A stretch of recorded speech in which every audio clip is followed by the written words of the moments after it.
about. Oh my goodness.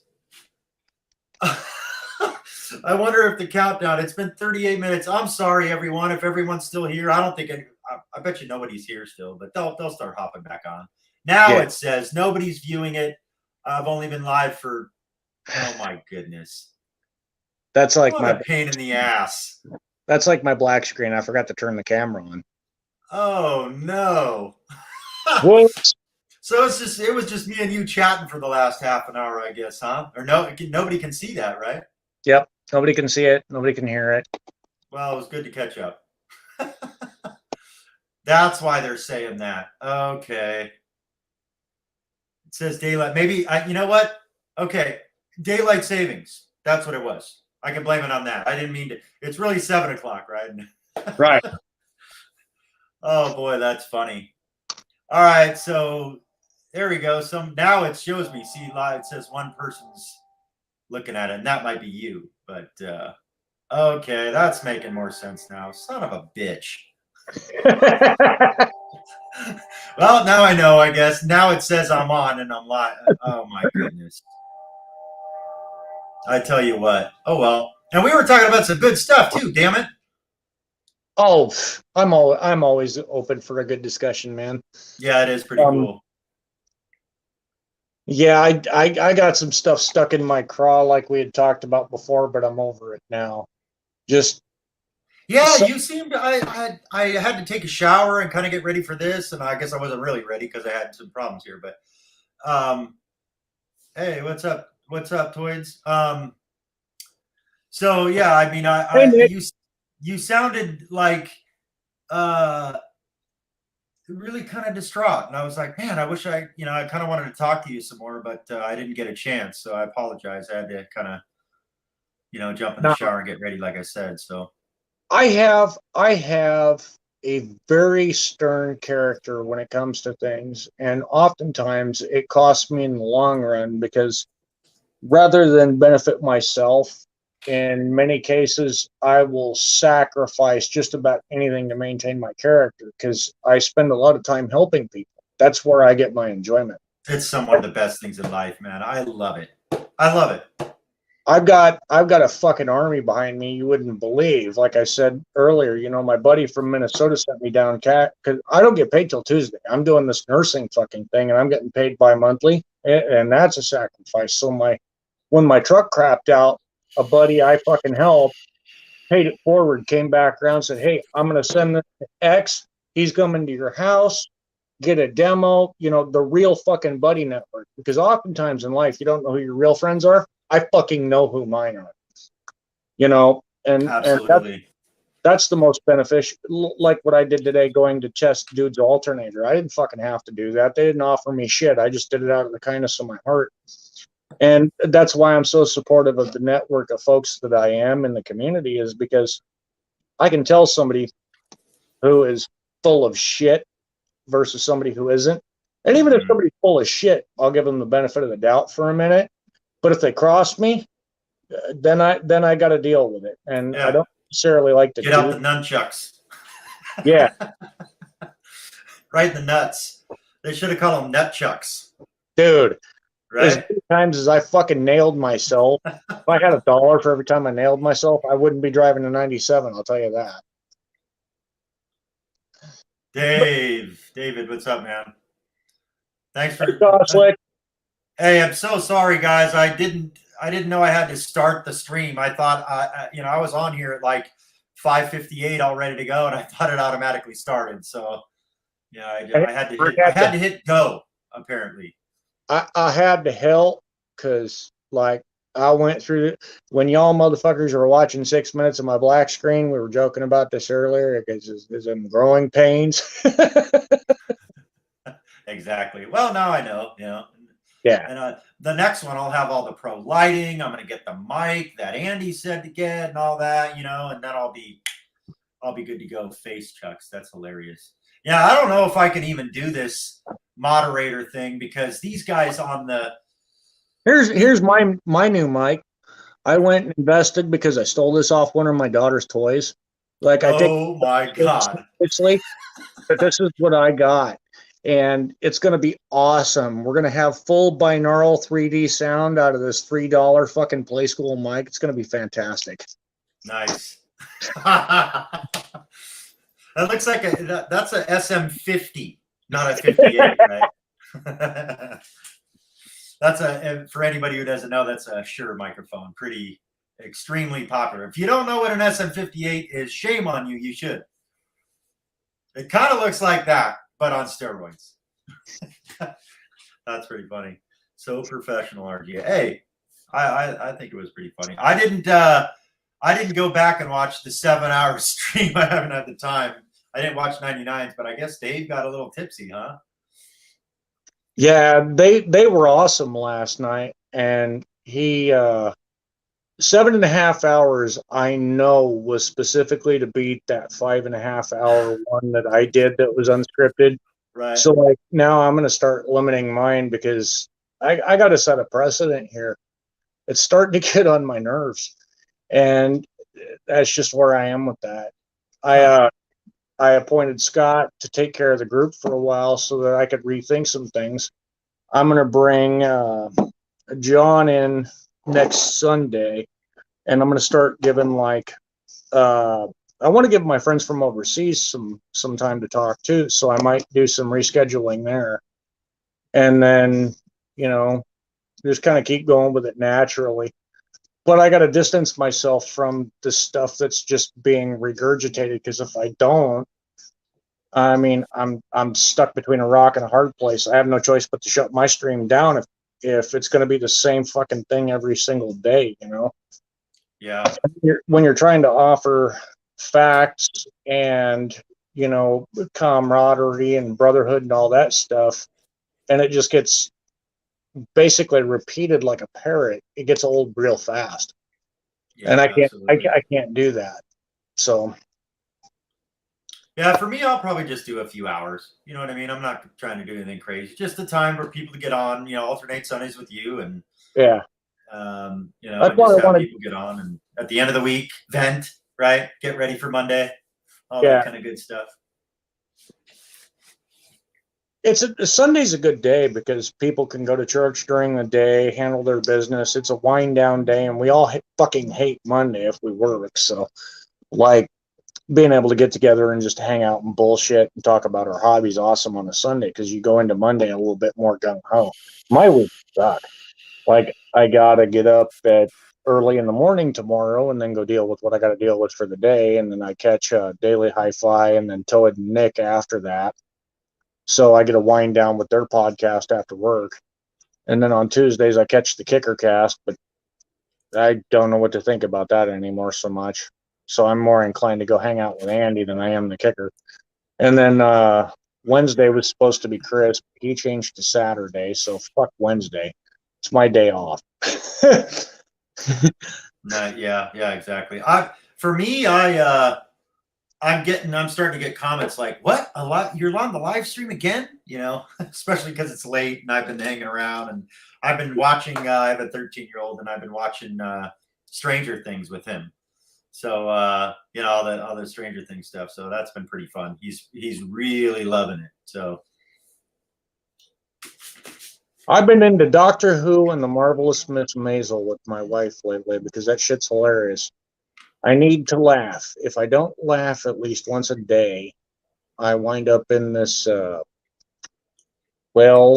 mode of I need something to laugh at. And then I have to go onto YouTube and watch people fall down in the ice and shit. Because if I don't laugh at least once a day, I'm not human. Yeah, absolutely. I laugh a lot. I mean, especially the dynamic duo on here, man, they get me going sometimes. All you guys do. Right. And I hate it because he was saying he's making me feel so bad on that stream, and I hope I hope he feels bad for making me feel bad. But they were talking about them wanting to stream, right? And that I was getting in the way of them streaming. And I was like, yeah, right. The comments, like, they're not going to stream. And then he kept saying it. I was like, well, maybe they will, but I hope so. It's not so much the saturation of streams. It's just like original content. Like, I remember I joined YouTube back in 2013, and back then it was less commercialized. I could have monetized early on.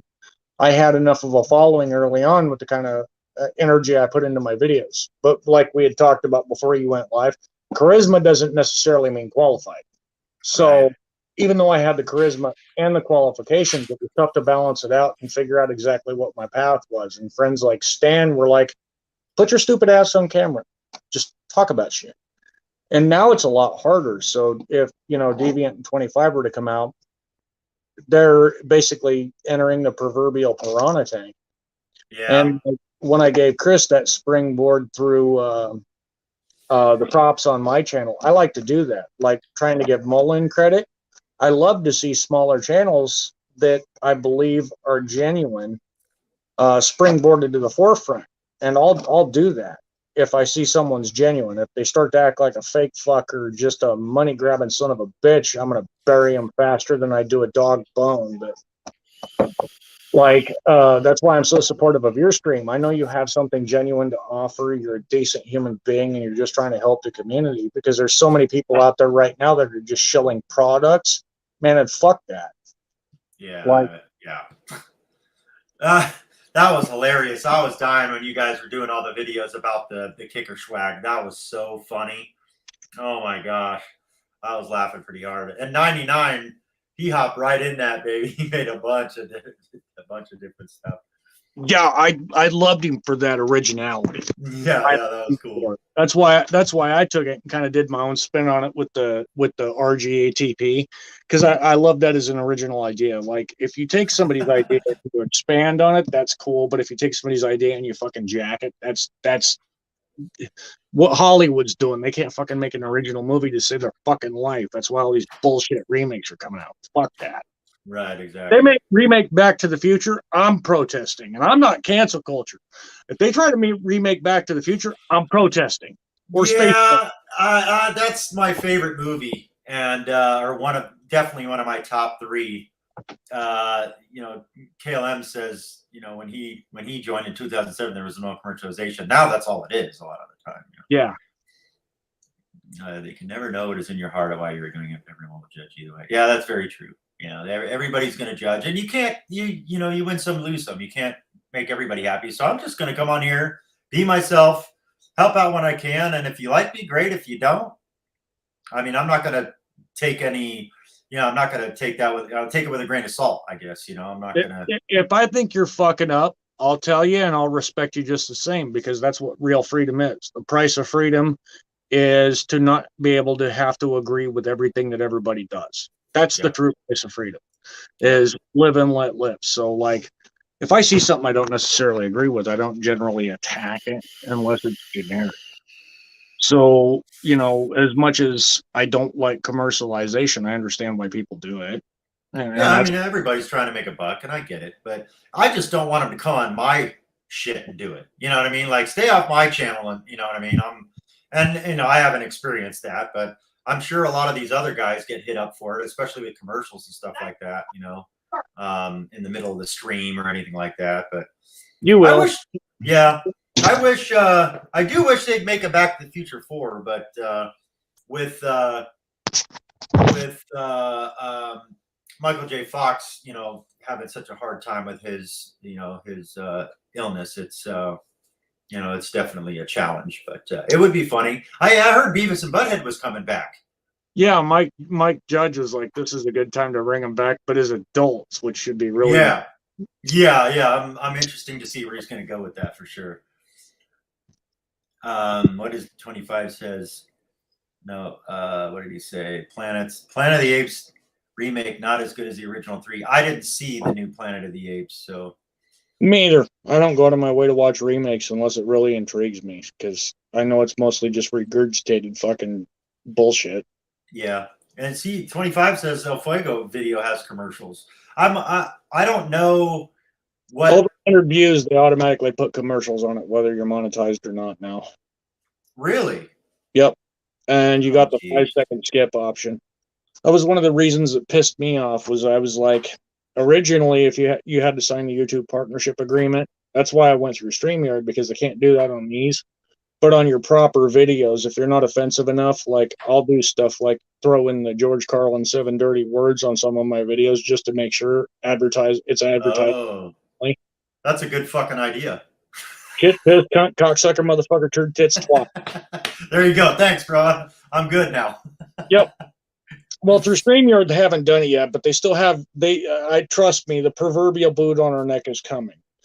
They're gonna get us no matter what. It doesn't matter what platform, unless you create the fucking platform and set the precedent. I mean, they're the ones in control. It's a big fucking club, and we're not in it, as George Carlin used to say. Yeah. So we just kind of have to find our own circuitous ways around these things. Like I do a lot of lives in my fucking Facebook group, and they just put the boot on my neck in there. Well, yeah, and he's talking. They're all talking on their chat about the copying ideas and stuff like that. It's pretty crazy. I mean, I don't know. I am totally not doing this to gain any kind of stardom, I guess, or anything like that. That's so not what this is about for me. I never want to get. Even Andy is a pretty big YouTuber in my eyes. And I'm friends with giant YouTubers, giant like over 100,000 subscribers. YouTubers, friends with. Yeah, I don't know anybody like that. I'm just a small guy trying to make the world a better place through audio. That's why I shut mine down 3 times. It was all a matter of character. First, it was burnout. Second, it was I didn't feel I was offering enough. And the third time was like, fuck this shit. It's so much easier to call my buddies on the phone, which is how I created that, why I called you. It's so much easier to actually fucking help people one-on-one or call them on the phone than it is to put yourself up on YouTube and not really know what you're dipping your toe into. And then I came back on YouTube basically in spite. They're putting ads on my videos that I didn't fucking approve of, so I'm going to find a workaround for it. And I'm going to try and elevate a few others to do the same thing too, because nice, yeah. Again, freedom. Yeah, absolutely. And this is funny. I mean, Toys is a pretty good channel too, right? He's got a lot of fantastic information. Yeah, I need to start. I watch other videos. Yeah, absolutely. And I need to start doing more. And Nick, you're definitely an inspiration. I need to start filming what I'm doing and then, making videos. But it takes time. I'm so big. I work a full-time job and trying to just keep up with all the streams and all the videos that I like to watch. I don't even know how I'm going to have the time to do it. So, dude, I can't do what Nick or Justin do because I simply cannot provide that type of charismatic factual content in that way that works, which is why I have such a great respect for them. We can exist in the same arena, me as a supporter and kind of doing my own thing. They inspire me and I hope I inspire them, and there's no conflict there. Like the video Nick did today about that modular amplifier, I love the shit out of that because I've repaired amplifiers. It is so nice to see something can bolt together like Nelson Pass's camp amps. I fucking love those, but can I explain them to save my life? No. I've actually never put an amp together. Oh, dude. It's crazy easy.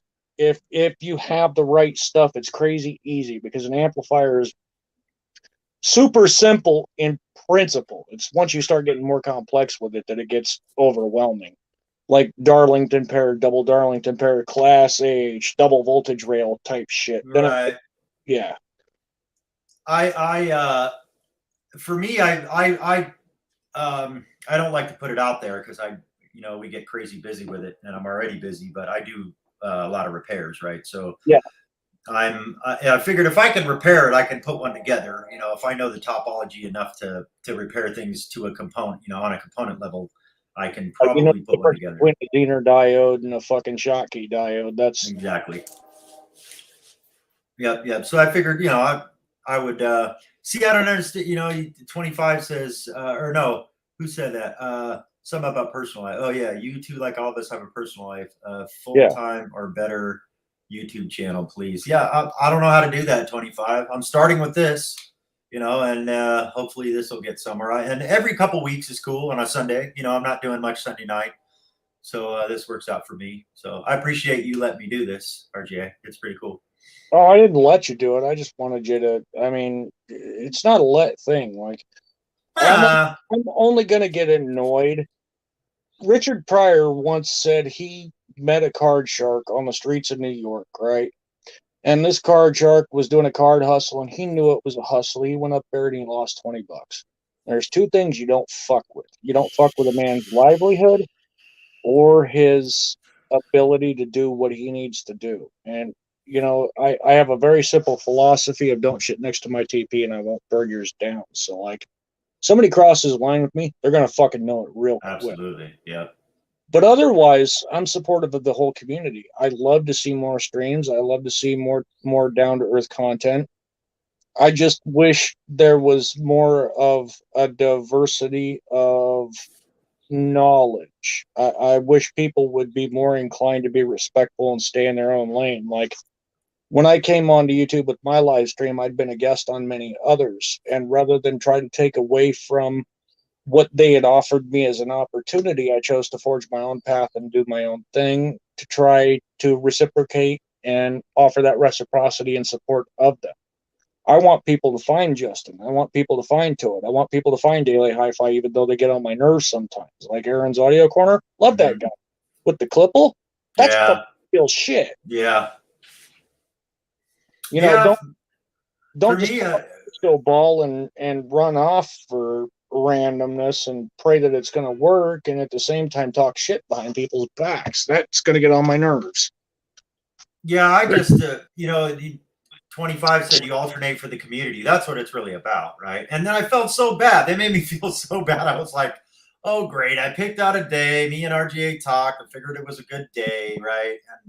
And then they're saying, oh, we were going to stream. It's like, oh, no, what did I do? But I kind of figured as much that it was a joke, but because we don't see them. But you never know. I mean, what if they did have the idea?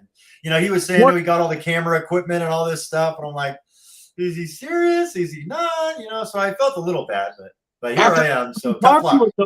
After talking with those guys so long in the comments of the Kicker live stream and having Deviant start showing his pets and 25 making a guest appearance, I respect that. For my first 100 or so videos, I hid behind the camera too, and I understand.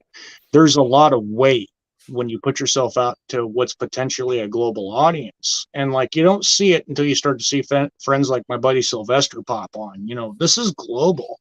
This is out there. If you don't know your shit, people will come after you and it will not be good, and like, there's got to be that element of isolation from it. Like, I don't connect my Facebook to this. I cherry pick people. I'll just be blunt. I cherry pick people. I either email you or I Facebook Messenger you. But if you're not in my inner circle, you don't rate.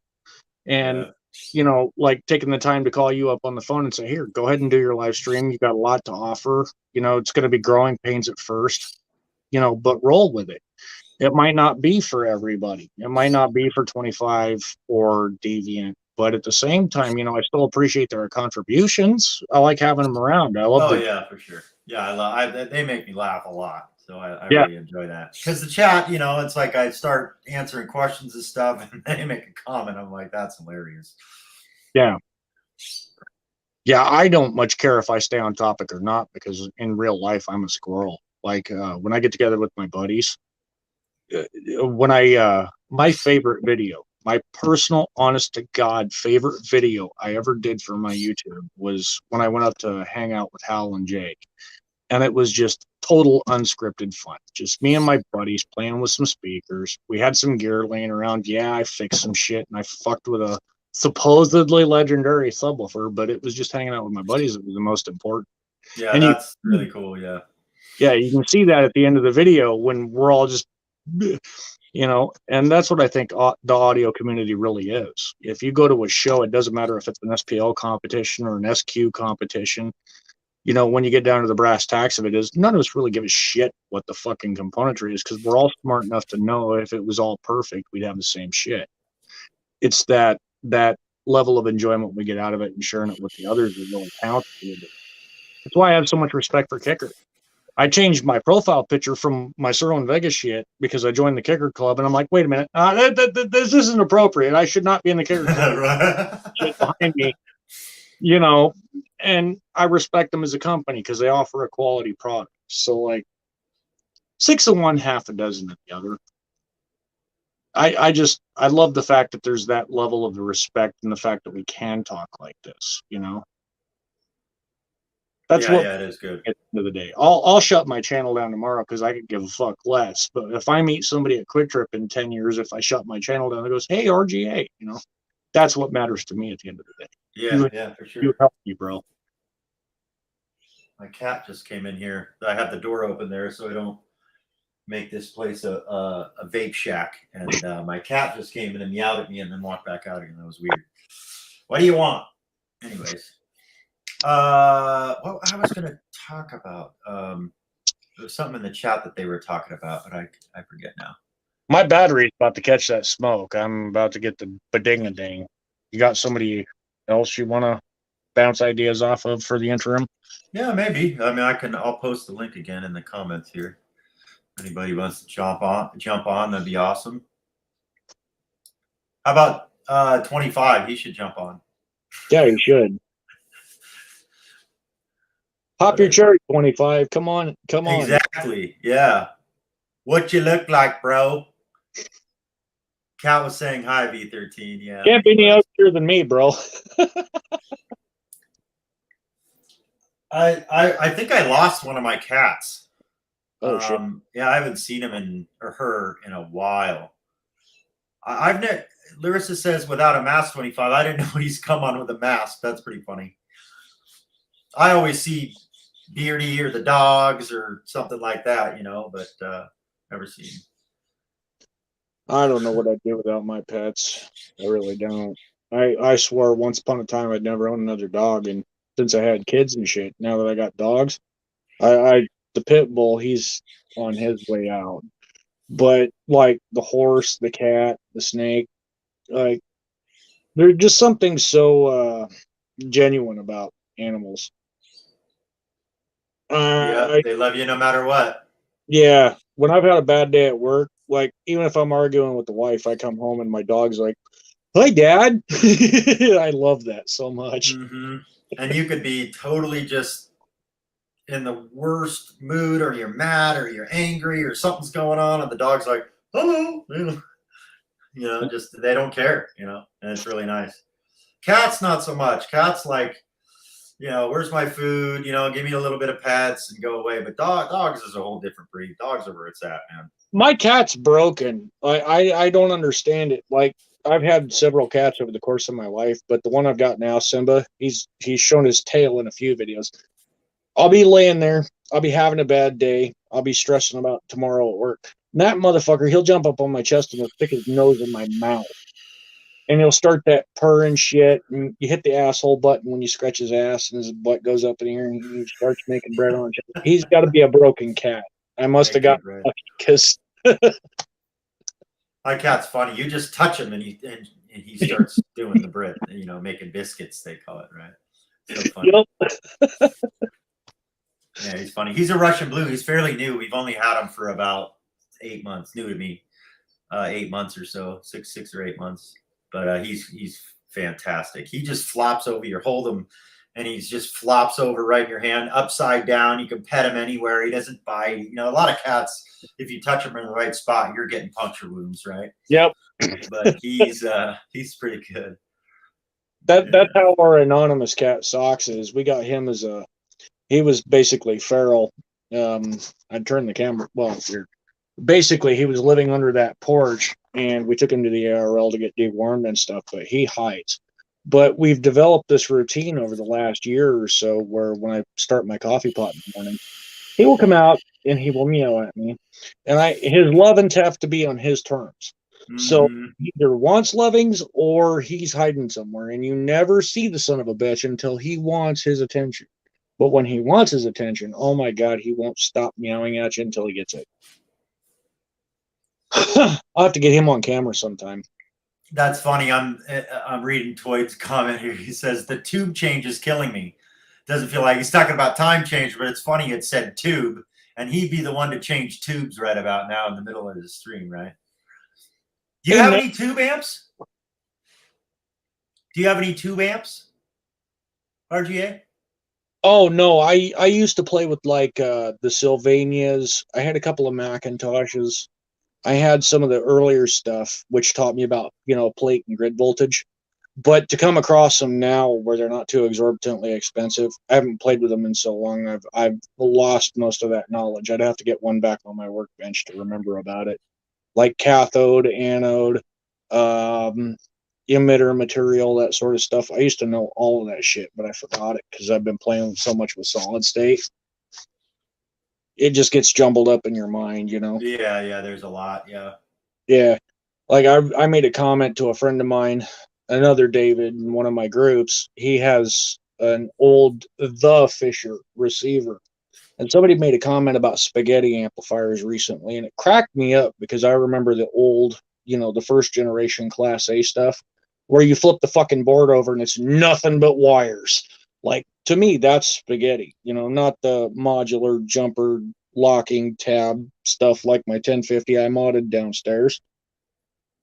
But the weird thing is it seems like the more knowledge I amass and the older I get, the more I tend to forget, which is why I stay the hell away from the technical side of things, because I know it, but unless I'm looking at it, I can't spit that stuff out, Yeah, unless I work with it every day, especially on a forum like this, I'm not answering questions unless I absolutely know.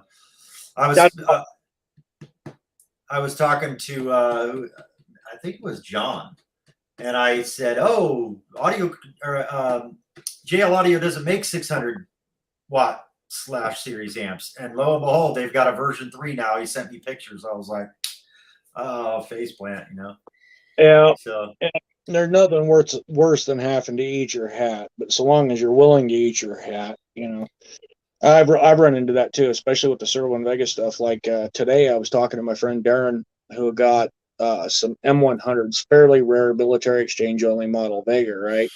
My pal Gubby over in Denmark, who's like a fucking engineer, had taken an online picture and said, "You got the wrong surrounds." And I'm like, I don't think you're going to hurt anything, Darren. But we had to do that back and forth. And it's like I had to dig back into my memory. Does the foam land really matter in the suspension geometry of the woofer? It's more about the cone dimensions and the spider pack at that point. The foam land being the surround landing on the outside. Is that what you're talking about? Yeah. The original M100s had a narrower, kind of like the AT series. And there's so many dimensional fucking details and minutiae. And trying to remember that shit. And when you go back and you're trying to remember a specific model and you don't have like a cheat sheet handy, oh god, you can end up in trouble quick. Yeah. As long as it sticks. If you can get glue on it and it sticks, that's enough, right? It's enough area. Well, in theory, in some cases, that can come back to haunt you too. Yeah, that's true. What's cool I've seen lately in a lot of the subs these days, they're all bolting in the, not only are they gluing it, but there's some kind of a ring that goes around the spider. I've seen it a lot, and they actually are bolting down the spiders in some of those high-end subs now, which is pretty crazy. Yeah, it's like a bead lock. Yeah, it's a good idea. And I mean, I'm surprised that they don't do that with the top of it too, along with the stitching, on the inside of the cone. But yeah, you have to ask yourself what's actually setting the limitation of the throw of the cone.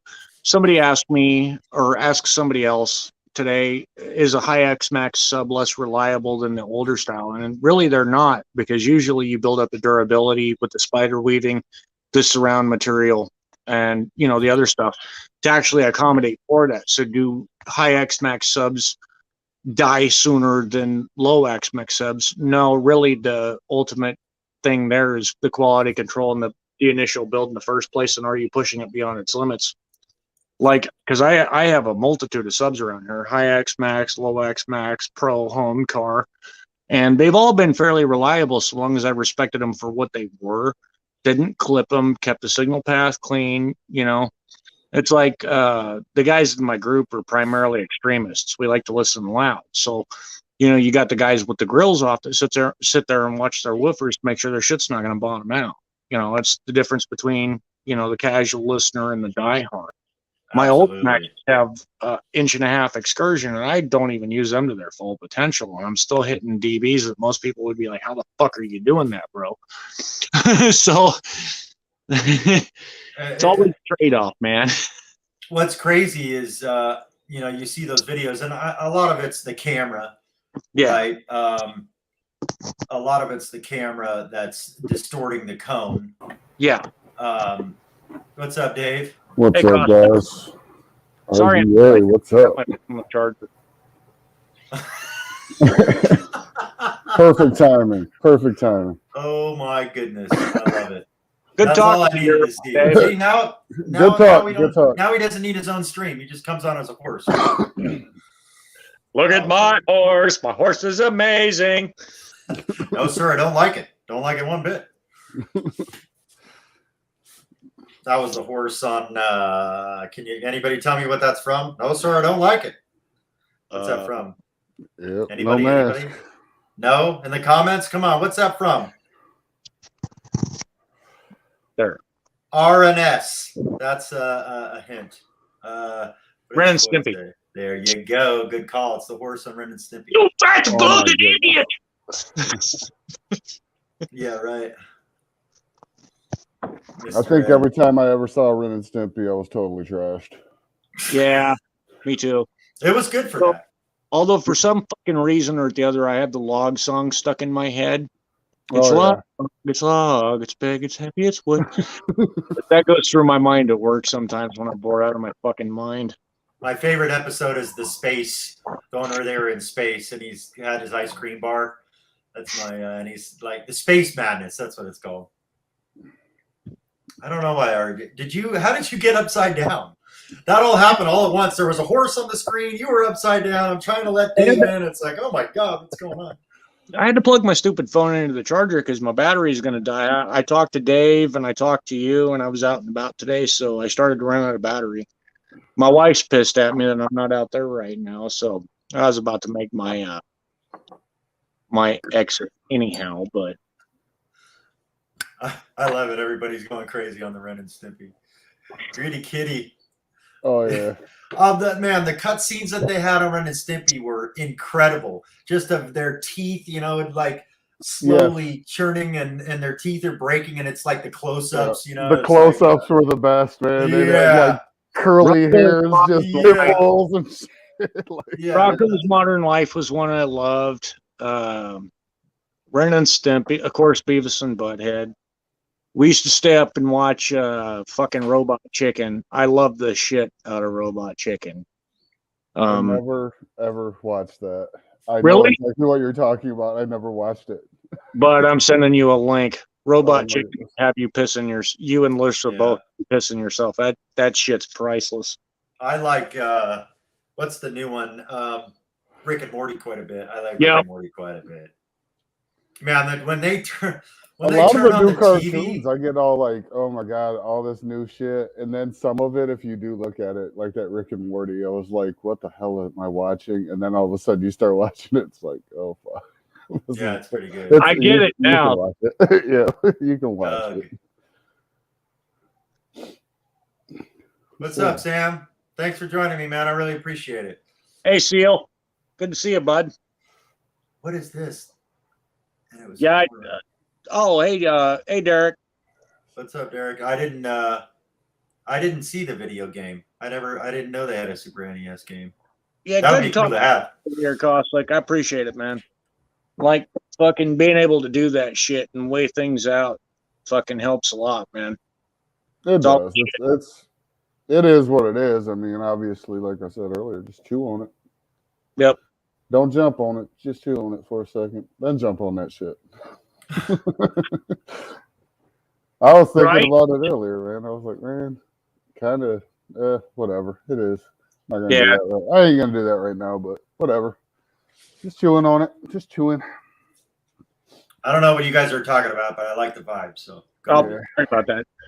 It comes back to that sometimes even I need a proverbial reset, and I'll call a motherfucker if something's up. Shit weighs on me, dude. I'm an overthinker, kind of like you.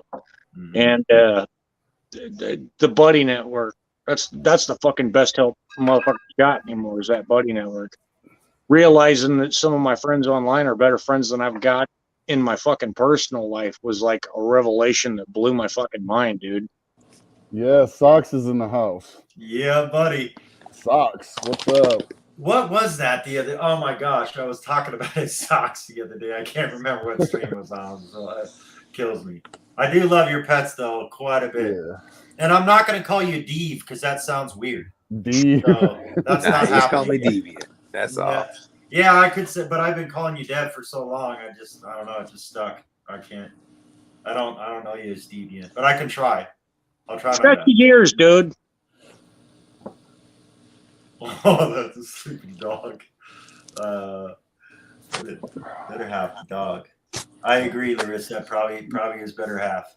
Deviant's about to get that side eye. You about to get that tattoo? No.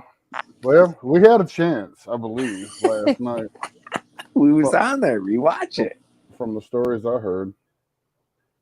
Well, I think I'm going to step out, fellas, and join the comment section. It can then be the Dave and Jason show. Well, we've got some Metallica going in the background, and anytime, Jason. Like, I love the fact that we were able to work through this and get you live, dude. Yeah, thank you very much for your help. I really appreciate it. I thought I was stuck earlier when I went on YouTube and tried to do it. And it's like 24 hours. I'm like, no. So I'm glad it worked out.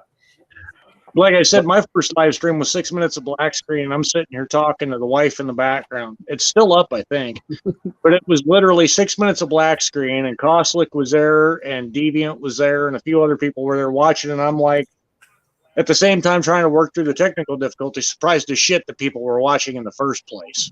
So, well, I did 38 minutes of not being on, so you got to put a sock on your hand.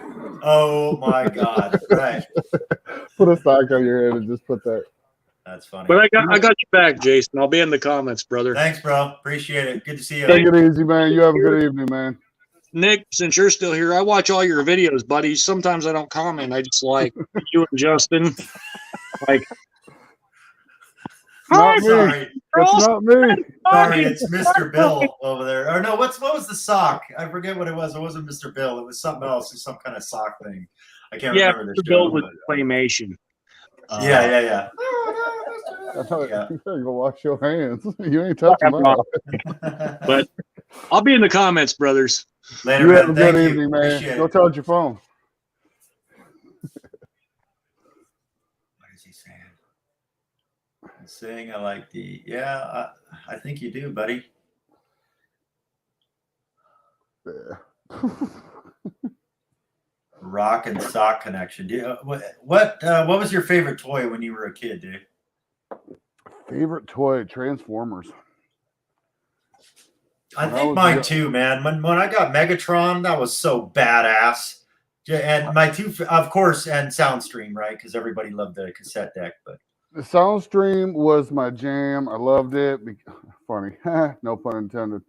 Soundstream was my jam. Definitely loved all the cassettes. I thought that was super dope. You could just and they turned into the road. That was awesome. And then the one that I got that was totally mind-blowing to me because I had all the Starscream. I had a ton of them. And then I got Jetfire. And if you ever seen the original Jetfire Transformer, the way that they, oh my goodness, that was a beast. It was a beast.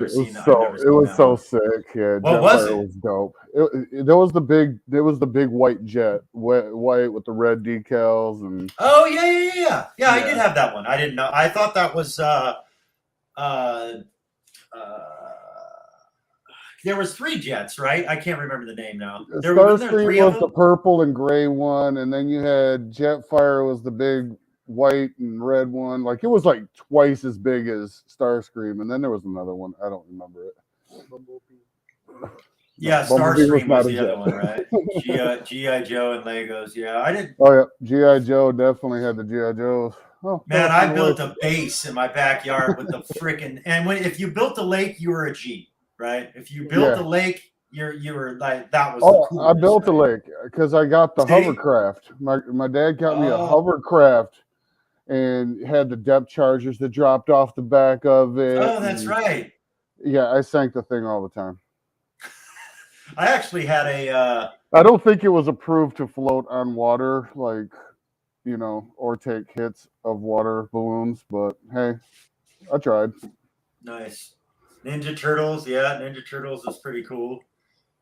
I don't think I ever had the and I didn't have any Star Wars. I had like one beat up I had old. no Star Wars. Yeah, None like of the one beat Star up. What's Wars. that little the tan Land Cruiser with the two side engines? Yeah, I know what you're talking about. And I had like a beat up one of those, and that was it. I didn't, Yeah. and I got it from like secondhand from a friend or somewhere, and I can't remember.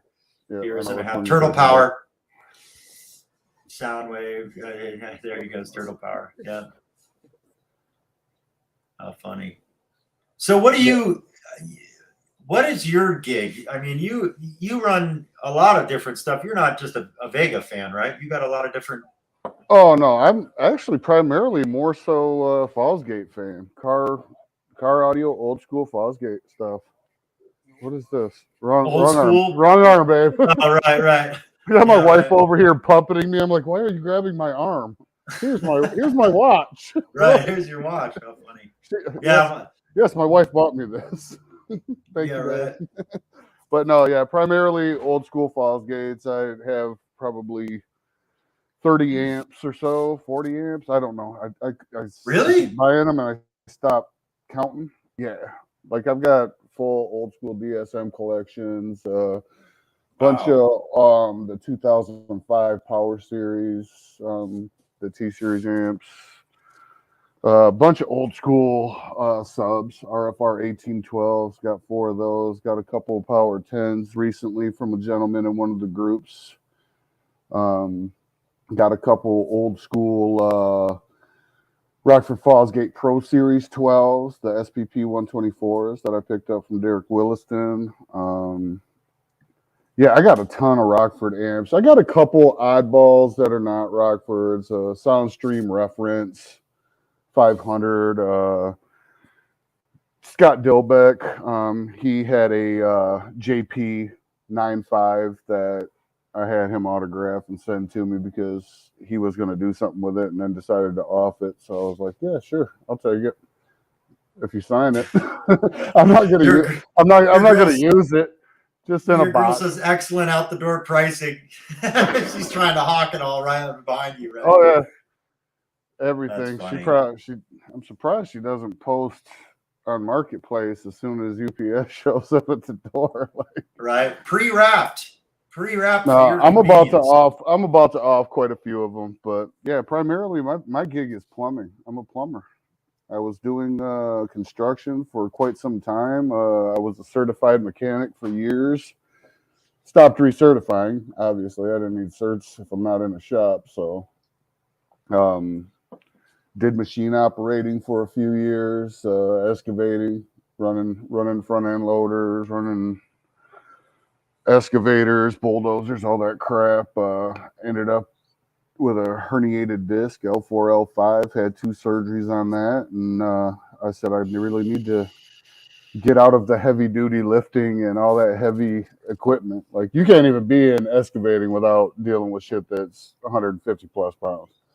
Like an intake manifold. Why not? I mean, aren't you in a tractor? I mean, I don't understand why. No, I mean, as far as working on them. Working on the when you're in it, when they're running properly, they're fine. So you were fixing them. Oh yeah, I was fixing them, running them, everything, like all of it, and then building houses, doing renovations on old buildings. Ran a job or 2 for the company I worked for, and just got away from it. Heavy work beats you up, and got into plumbing and worked for a great plumbing company local here, and been loving it. I've never really had to lift anything heavy at a job except for speakers, and that's fun, right? Oh my goodness, no. But over 100 pounds. Heavy. Everything was some heavy. Of those home subs can get pretty darn heavy. Some of the bigger ones, Yeah. I've ran across a few of them. I bet if that's what you're in, yeah, I'm sure you come across 1 or 2 of those things that it's like, yeah. like hey, the you come here. Give me a hand with this one. We're specking out the JL Audio Fathom 212 right now, and it's like 400 pounds. It's like 300 something pounds.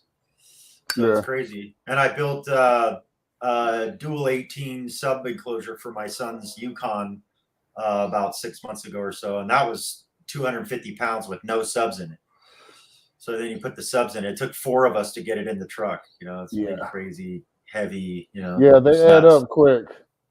When you're throwing them together, each panel seems pretty manageable. Right, exactly. Once all the glue and screws and all that stuff's into it. Yeah, I double stacked 3/4 inch MDF, so it was super heavy. Oh yeah, you know, triple stack on the top, and everything else, including the port, was all double MDF, so it was crazy heavy. Crap. Yeah, and it was big. It took up the whole back of the Yukon. Roofing and sheetrocking. I totally agree. I cannot stand sheetrocking, Dev. It's one of the worst jobs ever. I don't know what it is about it. It's like, yeah, it like covers your walls and stuff, and I get that part, but it's such a pain to move around and try to hold it up and get it to, you know, and I've never used one of those jacks or anything like that, so I don't know. You know, I just don't know how. I always forget to turn the comments on. I'm always looking at the screen like it says private chat, and I guess you always got to click on the comments to make it pop up. Is that true on the side of your van? Yeah. That's hilarious. Yeah. I've seen some funny vans. There was a gardening company that said Areola Gardening. Oh. And it was 2 flowers with in the middle looked like nipples. It was hysterical, man. You know, and then you got the POS uniform company. It was like Prudential Overall Supply or something like that, but it said POS, big POS on the back of their van. Just some funny stuff. Being on the road for AV, you know, driving. Sometimes you drive, you know, 2 or 3 hours to get to a job, and you see some crazy stuff on the road. What do you do as a job? Well, I that was a long time ago. Now I do instrumentation and analyzer repair for a refinery here in the East Bay area and the San Francisco Bay Area, and it's basically electronic repair of instruments and things that analyze the process of the refinery. So pressure, temperature, flow, and level, and all the electronics that monitor that stuff. You get to go repair all that stuff. Nice. Yeah. Not too much component repair. More, you know, you got to troubleshoot a lot of wiring, a lot of relays, a lot of old school stuff. We deal a lot with pressure, meaning like you're using a pressure signal from to control a valve, or from a like a pressure regulator. You might. You're talking about like pneumatic shit. Yes, it's pneumatic. Like airlines and stuff. Yeah, so you're constantly searching for that one little pinhole. Yeah, exactly. I was searching for the pinhole. Yeah, bending tubing a lot. You know, doing a lot of tubing bending and stuff like that. So stainless steel bending tubing. All right. Yeah, that looks. I wanted to do that, man. I thought I'd be all right at that. Your girl's going to school right now? Yeah. Yep. For radiology or something? Yep. She said something about radiology. She's in school right now for radiology and doing her thing. Nice. Tons of hours, lots of studying, and oh my God, yeah. Yeah. Is she going to be a radiology tech or? Yeah, X-ray tech. So that's a but cool you job. get to go through the whole, like, even if she gets like, you know, even if she signs up and takes a job as a certain thing, like as the schooling goes, she has to kind of go through all the phases and kind of touch base on a little bit of everything.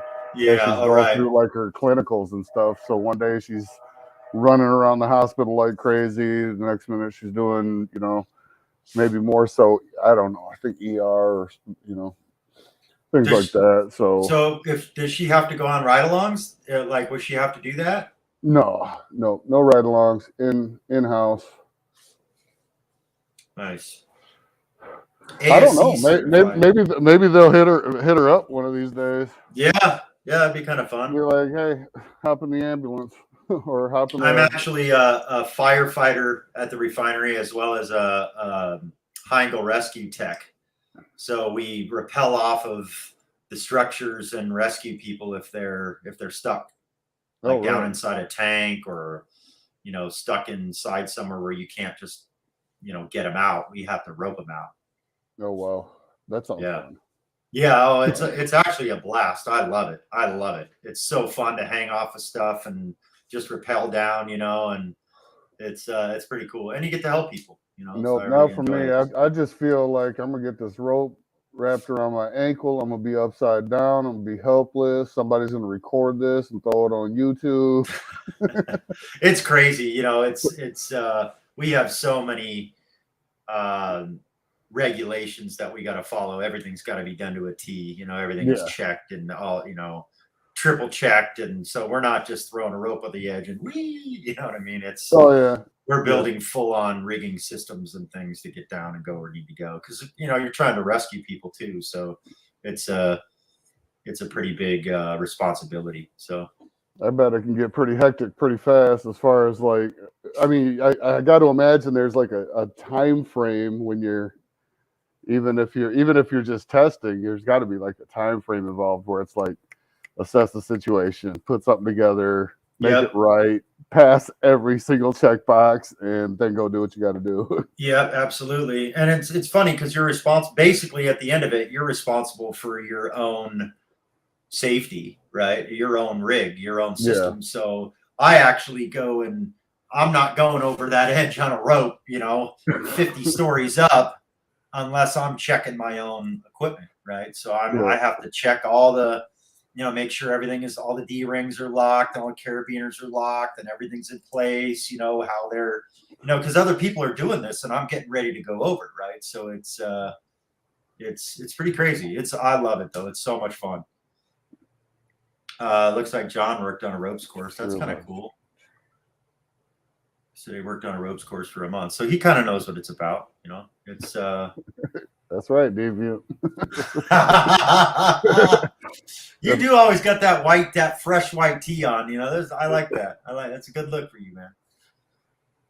They're chatting about. Oh, I thought he was talking about the beer and the cigarette. No. Oh, well, that too. No, I'm pretty much. I think I'm going to surgically glue my vape to my, attach my vape to my hand. So I just got to close my fingers. But I have it constantly. Somebody was saying on the comments, you need to go easy on that vape, V13. But I do it all day long, from the time I wake up to the time I go to bed. It's my friend for sure. But I used to smoke a lot, so it was kind of a natural progression for me. The thing I didn't like the smell. I can't stand the smell of cigarettes, and the taste and everything. I just hated it. So vape is my jam. I really like it. It tastes good, less filling. I'm more less filling. Tastes great. Right, tastes great, less filling. No, I heard all these horror stories about the little popcorn lung, man. I was like, I really want to quit smoking. I did it before. I quit smoking for a few years, a while back, and man, why'd you start back up? Fucking life. Yeah, no, I hear you. Life. And I'll just have one, right? Let me get a cigarette, right? Just once. Yeah. Well, especially drinking the beer or whatever you're drinking, it's so hard to stop it's smoking. just a trigger, honestly. And I didn't quit drinking, but at the same time, I did quit smoking, so it was fine for a while.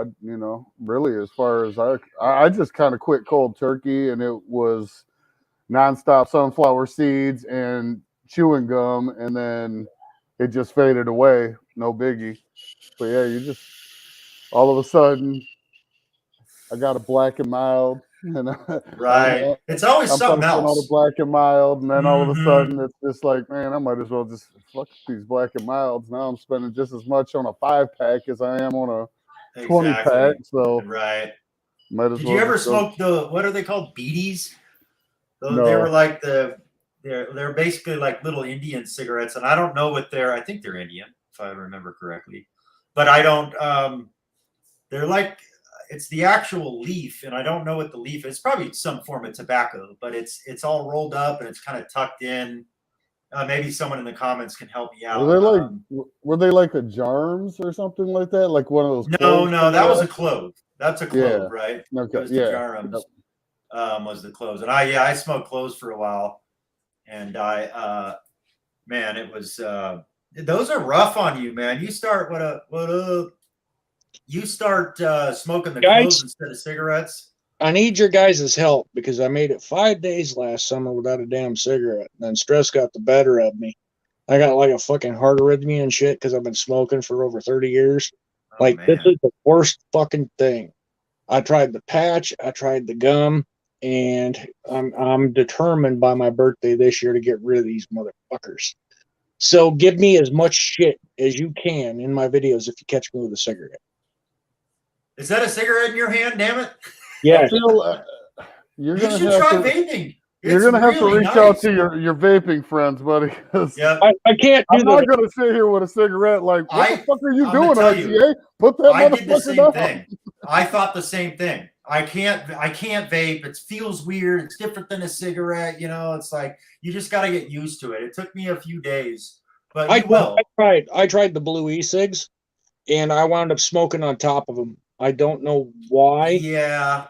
So like it's I got to break the habit. Like I really need to get like back into fucking with speakers or something that distracts me from the habit. Because if I vape, I just turn around and smoke again eventually anyway. I always have an excuse for why I start back up. So that's why I'm telling you guys, give me as much plethora of fucking excuses out there. Oh yeah, it's so easy. I don't think I'm ever gonna stop vaping. You know, I like it too much, and I don't have any. I don't feel any ill effects from it yet. It's been probably 4 or 5 years now for me, and I don't really have any complications from it. So they just must be like bad, poorly structured individuals, because I'm talking about like the teenagers. You got kids that are like 17 years old getting hospitalized with popcorn lung. You know they ain't been hitting that damn vape for more than like a year and a half. That was a lot of Hey John. Hey. What is going on here? I don't know what that he's I'm not give me shit. I'm still out of battery, but I wanted to pop in and see, the smoking thing. I wish I could kick it. Much respect. Give me shit. Like hey, RGA, put that cigarette out. Yeah. On that topic, I could put you in touch with my dad. The fuck are you doing? So my dad kicked cigarettes. He's been off for about 5 years now. I was the one that referred him to vaping. I got into it for a little bit, got out. But he's that kind of a guy where like he actually finds like cigarette flavored vape. He's like, yeah, the old timers will go for that, but anybody who's young will go for like the bubble gum and all that stuff, right? So for RGA specifically, I feel like if he tried to like mimic it the way my dad does, maybe he'd have a shot at it. I could always put them in contact. Can I get that Pall Mall non-filter flavored vape? They have it. They do. They have all that. Yeah, you can get just straight tobacco flavor. A lot of people do that. That's what my dad does. He does like It's legit. I don't know if it technically says it or not, but he goes for like Marb Red, like cigarette vape type stuff. Yeah, and in my mind, I'm like, dude, if I could have, unless it's made by Marlboro. Like, if I could choose for something to taste like fruit over turpentine, I feel like I'd pick something that tastes like something tasty. But like, I don't know. When it comes to the old timers, they just shoot for what they're used to. You know what I mean? For me, I just hated the taste of cigarette. I was one of those spitters, right? And then I'm sure I'll get caught. Yeah. I was constantly spinning. It's like I just. And this is where 25 and Deviant step right on it. Yeah, I know I'm gonna get comments for that. That's okay. He's a spitter. Yeah, exactly. Hey, but I'd rather spit than swallow, I guess. There you go. My vaping flavor was the orange cream and green apple, he said. Huh. Yeah, mine is what I got. It's the menthol flavored, and it doesn't really have a flavor, I guess. Maybe a little bit of spearmint actually, but it's blood orange mango. Iced blood orange mango, and it's really tasty. But after a while, you get vape lock. They call it vape lock, where you don't taste the flavor anymore. You just you smoke it. You gotta switch to a different flavor. Yeah, you gotta switch. Yeah, so it burns your taste buds. Yeah. It's an oddly specific thing to run into in life. Right. Exactly. He said he was. Yeah. Exactly. Try not to do either. Yeah, it's tough. Hey, give me 1 minute. I'll get right back in. Sounds good, Dave. Thanks. What's up, John? Hey, not too much. What's going on? So, how long have the V3s been out? I don't even think that's a thing anymore. So what is it? When I purchased them, it's when I was able to get them when I was working at the stereo shop. Yes, that's the actual name of the shop. Nice. And I was there, I want to say in like 2014. So they were selling them then, but I think they discontinued them shortly after that. Okay. And I don't Because they know don't make any anymore, right? No, I think they still do the HDs, and then I think the one They do. above that is like they do like a DSP amp or something like Yeah, that. the VXI. Yeah, okay. Yeah, I'm not familiar with that because I wasn't around for that when they started doing that. Yeah. I hopped on the audio control bandwagon, so I haven't done any of the JL's DSP. I haven't run any of the VXIs. Plus, JL is so hard to get. I'm trying to become a direct. Oh my gosh, I'm trying to become a direct dealer, and they want thousands of dollars a month.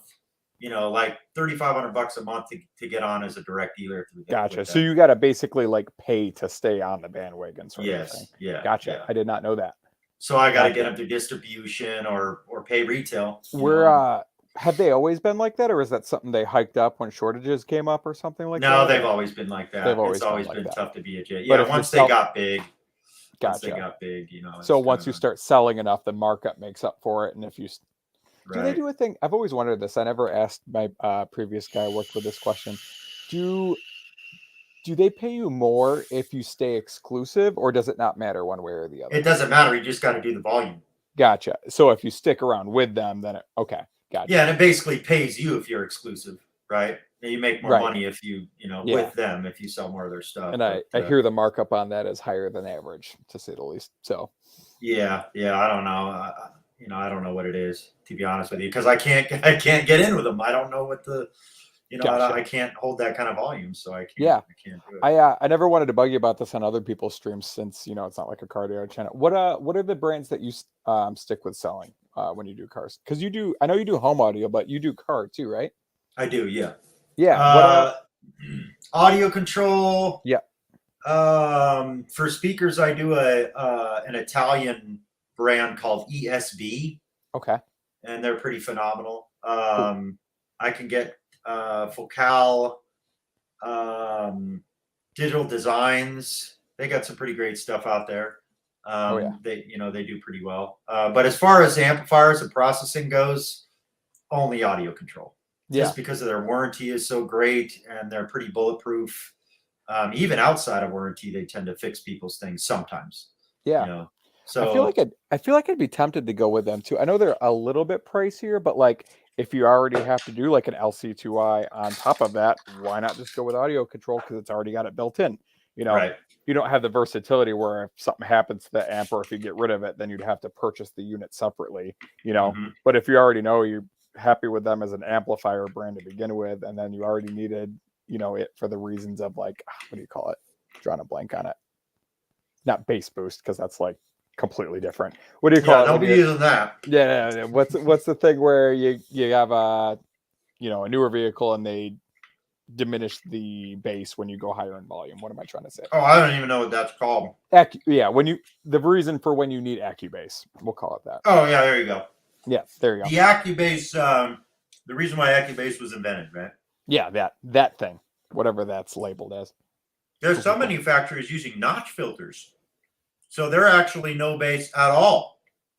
Oh, really? Below like 80 hertz, yeah. Almost like you can't tell with the stock. Like a filter just tossed in there that you can't bypass. Just a straight filter. Like yep, 80 hertz and below, totally consistent. Gone. Gotcha. Mm-hmm. Yeah, that does not sound ideal. So you're pretty much doing a Bluetooth streamer or a deck swap or something, right? To use that stock system is pretty difficult, to say the least. So that's why I'm not gonna like it when the vehicles that are considered new now are considered old, because then it's just like you won't have an option anymore to get I'm driving an 05 Corolla right now. It doesn't get any simpler than that to put a aftermarket deck in. I've done, a number of, I haven't done much as far as like actual work in vehicles, but like, people know I know how to do a radio if it's not a newer car, you just get like a Metra $5 wire harness and you call it a day. Doesn't get easier than that, And realistically, nowadays it's really not that bad. I mean, a lot of it's flashing the correct firmware to whatever you're using. Like if you use a Maestro RR or a iPack or whatever the module that you're interfacing with the stock stereo, you're just flashing the firmware and you got more wires to connect. But everything's, a lot of the manufacturers are starting to have ports on the radios that interface with those modules, right? So you're just plugging it in, make sure you got the right firmware and everything, and you're good to go. It's not too bad. Yeah, just more steering wheel. Yeah, sometimes it's easier too because you don't have to wire in the steering wheel controls. It's all built into the, to the original harness. So it makes it pretty nice. Yeah, that's true. What are they? I'm trying to look at the. That's the third or fourth train I've heard. So I'm gonna go with that. You have a railroad close to you. Oh, I forget. I don't even hear it anymore. Oh yeah, you're desensitized. I do not live near a train, so I hear it. Oh, interesting. Yeah, I'm overlooking the city where I live here in my humble little place, and there's a train station down below, the Amtrak. There you go. When you first moved there, you probably remember hearing the train. Yeah, I was like, oh my God, it's the train, Yeah, now you're desensitized. It's gone. I don't even hear. Plus, I got these headphones on, so. Yeah, so you got a double whammy going there. Yeah. Trying to catch up on the chat. Is there much going on? Who's in here? Oh, I got 9 people? Wow. I'm happy. That's all I need. Only 9. If I go to like 10, I don't know. I'm going to flip out a little bit. So on the note of like viewers and YouTube and stuff like that, because I was listening via headphones while I was trying to get the kiddo to go to bed. So I was like, oh, I have some things to say to him, but I'll have to wait till later when I can chime with him about it. Because I know you work full time, you do audio stuff full time. If I was to see you having more of a YouTube presence, I could see it being more like Myron's gig, where he's working on boxes 24/7, but then on the side, he's posting video content here and there to kind of have it feed his business and still educate people and be involved, but not have YouTube be, 100% of what he considers his main gig, Yeah. Not that you would like necessarily copycat him or anything like that, but if I was to see you fit into doing something similar to what somebody else is doing, I could picture it being more of that. Because I see other people talk about how, hey, I had this passion project. I worked on video editing for 40 hours. That's a whole week's worth of work just to edit a video. You know what I mean? Right. Yeah, it's a lot. I just, that's what I've been wanting to do. But, and I've got, I do more Instagram than anything. And I post a lot of my stuff on there because it's kind of fun. You can put the music to it. You can change it, do the filters and tag other people and all that. So I do that quite a bit, but not so much YouTube. But and then it gets on Facebook because Instagram automatically puts it on Facebook. So I'm doing pretty well on those platforms. But YouTube, it'd be fun to just throw more videos on of some of the stuff that I'm working on. That'd be kind of cool. Mm-hmm. And then, that might be a better avenue for me too. I'm always talking about trying to help people out, and that might be an avenue for me to help. Right. So if somebody sees what I'm doing, or I'm doing more of an instructional video, I've got like 2 instructional video, maybe 1 or 2. I don't know. Yeah. Not too many, but I like doing those. If I'm doing something that's new, it really, people really appreciate that. So I need to do more stuff like that for sure. Yeah. I'm sure people would appreciate that kind of stuff from you. Yeah. I don't know if this is true or not, because I've never worked in a field as like a professional person where I could, have an opinion on this or not.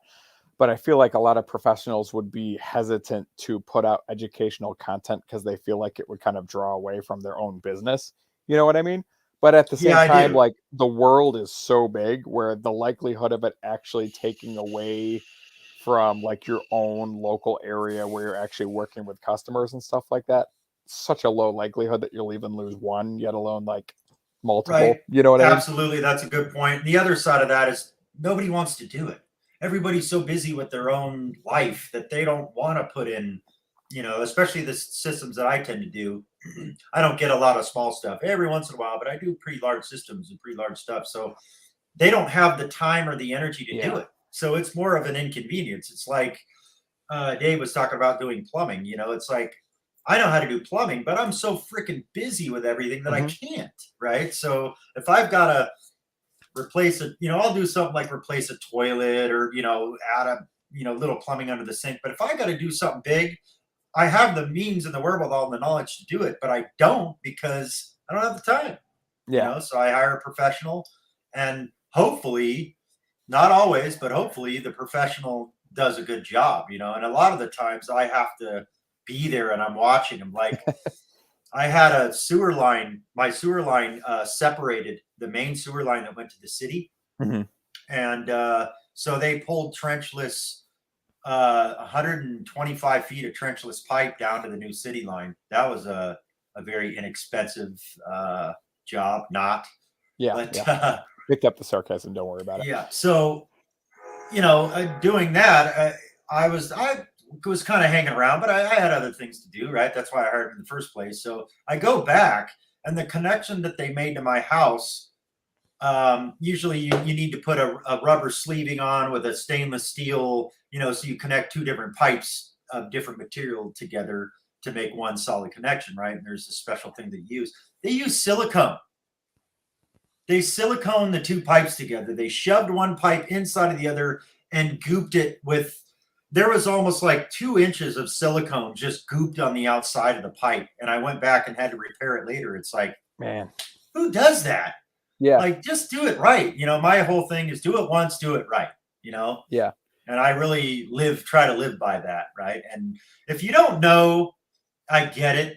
But if you're a large plumbing company, you should know that you don't use silicone to put pipes together. I mean, that's just horrible.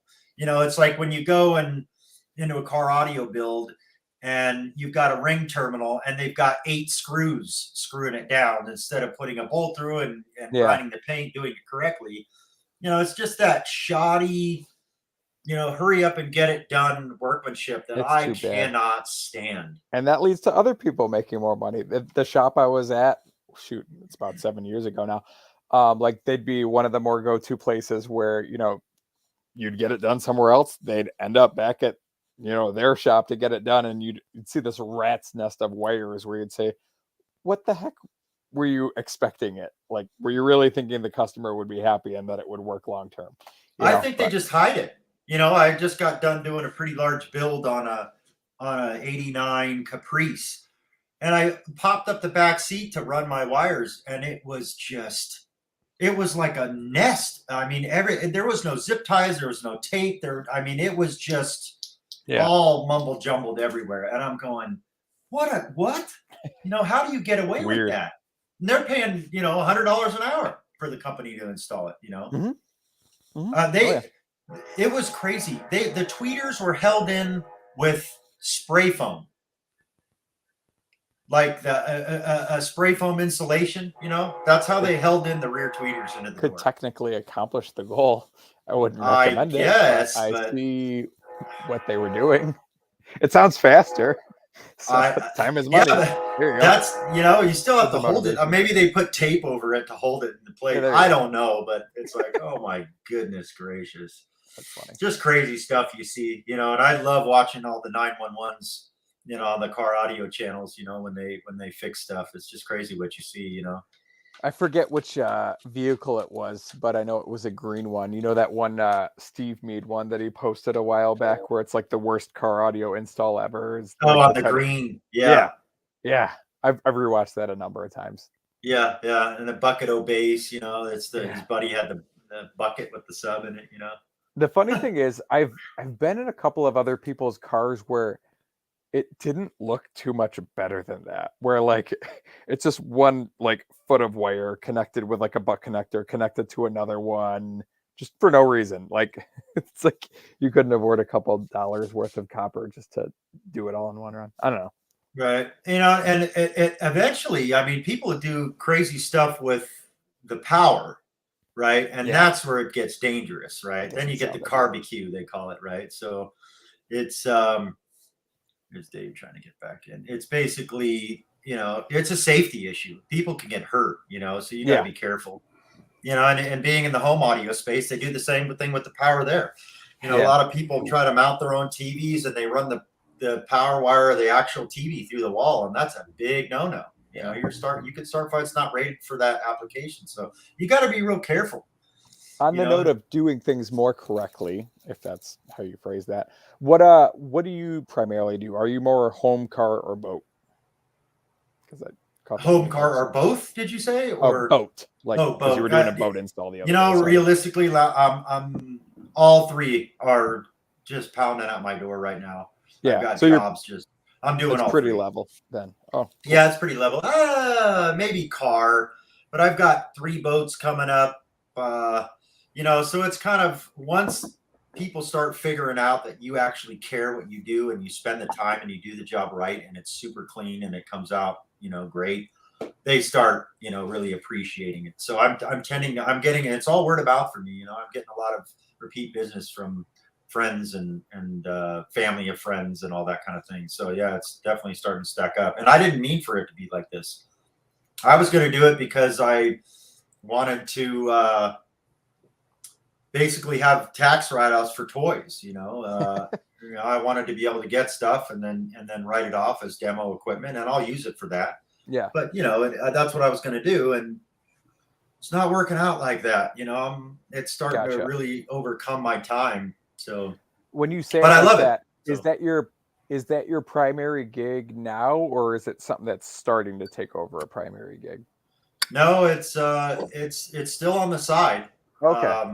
You know, I work a full-time job. You were probably putting the kiddos to bed, but I work at a refinery as a firefighter, high-angle rescue. I caught the very end of that. So yeah, and then I'm also an instrumentation, electronics kind of tech there.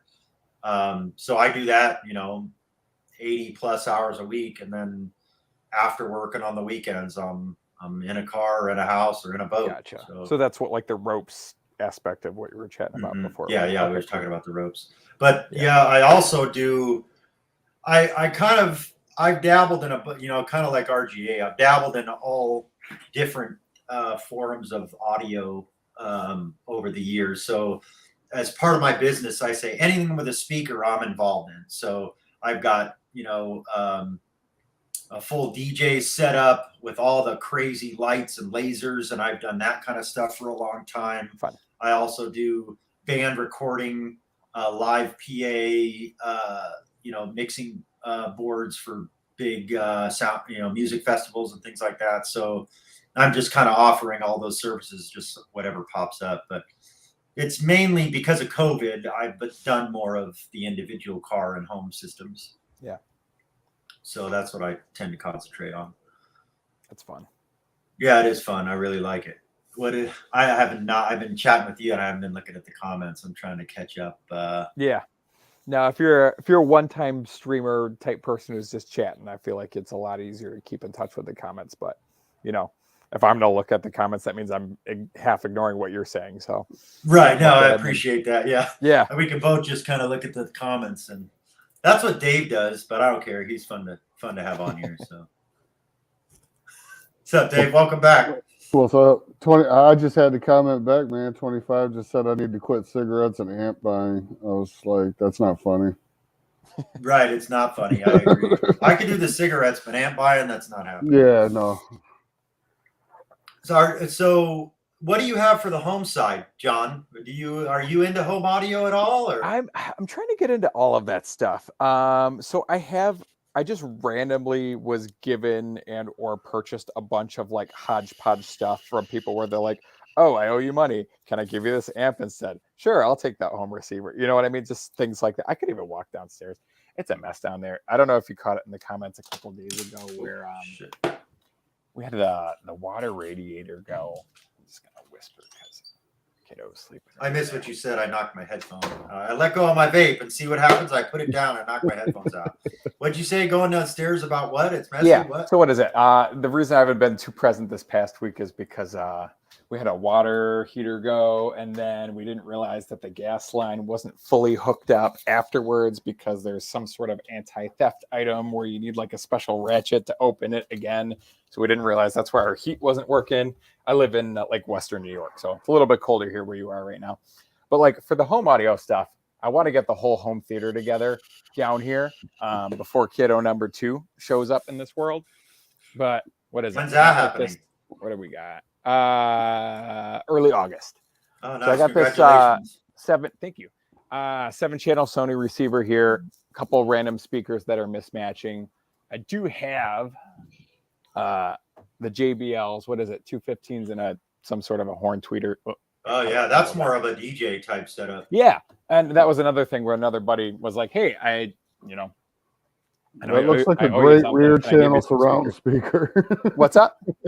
Yeah, right. That looks like a great rear channel surround speaker. It was yeah. With the placement, they're not hooked up. Just a little bit of fill, just a little depth. Well, what I want to do is, you can tell I have kids because there's toy Easter eggs sitting on the couch. What I want to do is leave the couch here. Don't lie. Yeah, there you go. There's nothing in them. I ate all the candy.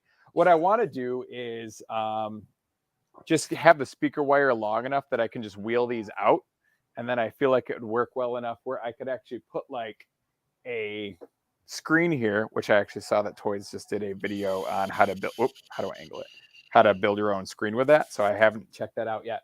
But I feel like if I could, just have something wheel down, wheel the speakers out, and then place everything else properly, I could have, kind of a cool setup. I want to just dive into all of my home and car and other, audio related things before kiddo number 2 comes up, because I figure I'm going to have no free time for 6 to 8 months.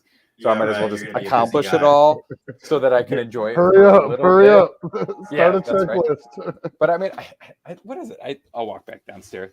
I still have all of my, what do you call it when you work for a company? Employee accommodation. So I purchased like a bunch of JL stuff, for 70% off. Freaking awesome. And every time I go to install it in my car, we vehicle hop.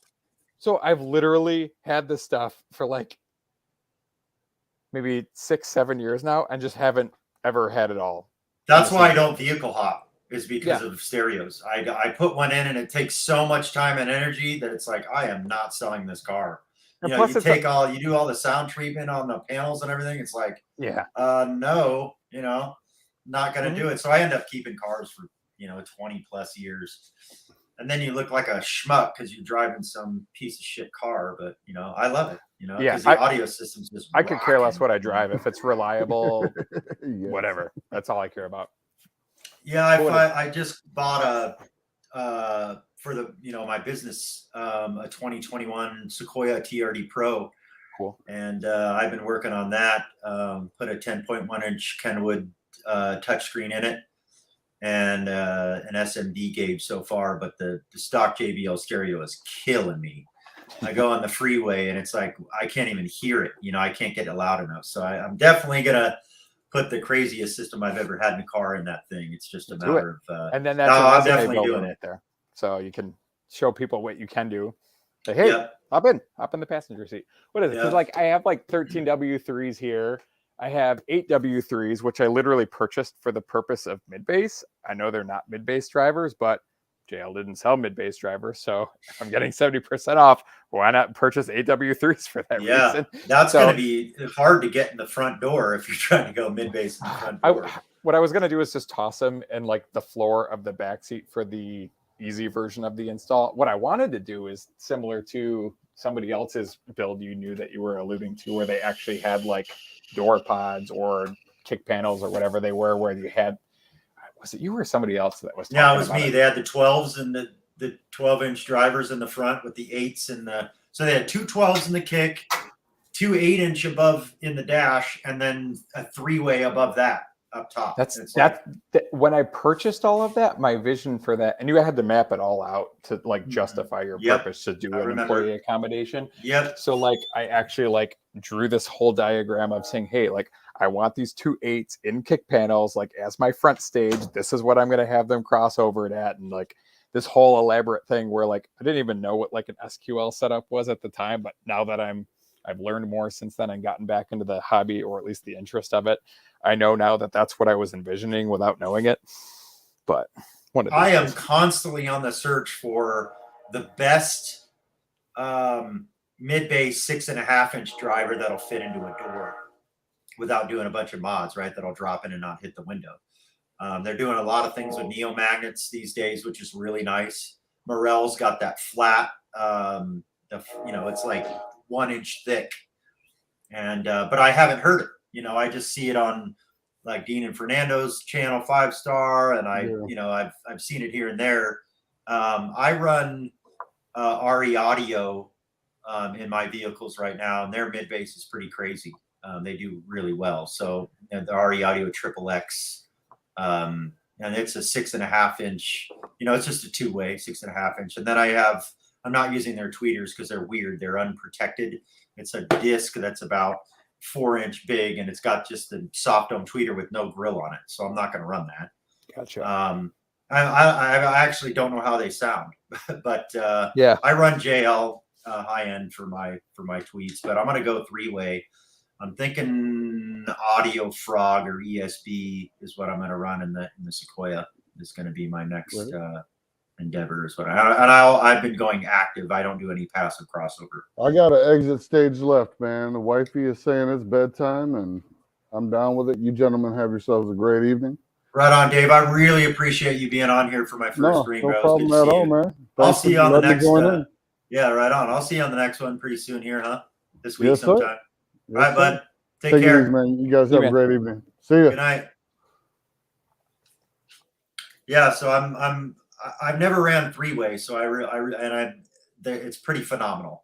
I have all 3-way, at least 3-way cabinets in my home stereo stuff. So I enjoy it a lot. So I'm definitely going to move that direction in the car and then just go all active. So I'm going to need 8 amplifiers minimum to run the rears and then the active 3-ways.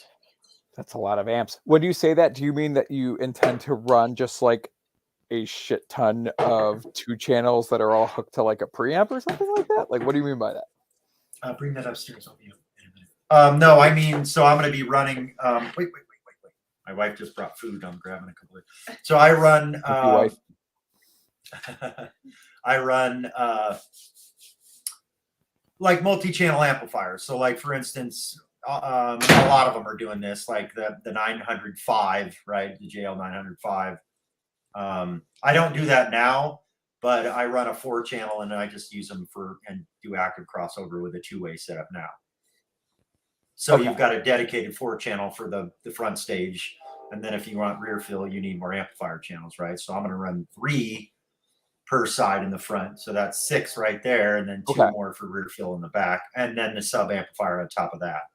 So I'm going to have a minimum of 3 amplifiers. I'm thinking about running 4 because I want to have each subwoofer have their own dedicated amplifier.